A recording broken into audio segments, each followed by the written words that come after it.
હવે આપણે ગરમા ગરમ આપણા વડાપાઉં રેડી છે, સાથે મરચાના ભજીયા.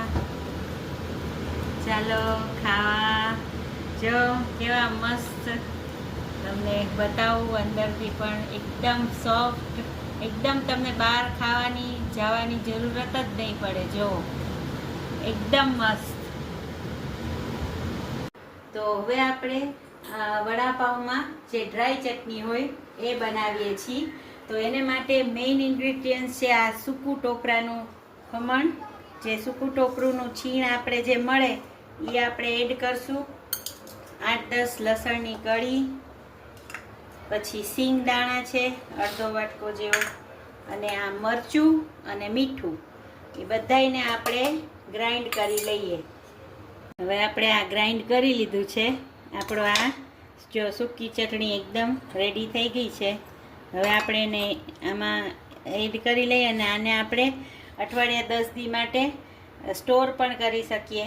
તો જો આપણી સૂકી ચટણી વડાપાઉંની રેડી. હવે આપણે વડાપાઉંના વડા માટે બટેટા મેં લઈ લીધા છે 6 થી 7 મીડિયમ નંગ. તો એમાં આપણે હળદર અને મીઠું ખાલી જ એડ કરશું. પછી ખાંડ, પછી આ ગરમ મસાલો છે, અહીંયા અમારે લોકલ મળે છે એ, અને આમચૂર પાવડર 1 મોટી ચમચી, અને તીખાસ માટે આપણે આદુ અને મરચાં એડ કરશું. અને પછી આપણે એને આવી રીતે માવો બનાવી લઈશું. હવે આપણે બટેટા વડાના વડા વાળી લઈએ. તો હવે એને છે ને આપણે જો આવી રીતે આમ ગોળ કરીને આમ દબાવી પ્રેસ કરી દેવાના, એટલે આપણે આવી રીતે વડા પાઉંમાં મૂકવામાં સરળતા રહે. તો આપણે આ વરસાદી માહોલમાં તમે આવા વડાપાઉં બનાવશો ને તો બહાર ખાવા જવાનું ભૂલી જઈશો. એકદમ ટેસ્ટી. હવે આપણે વડા બનાવીએ.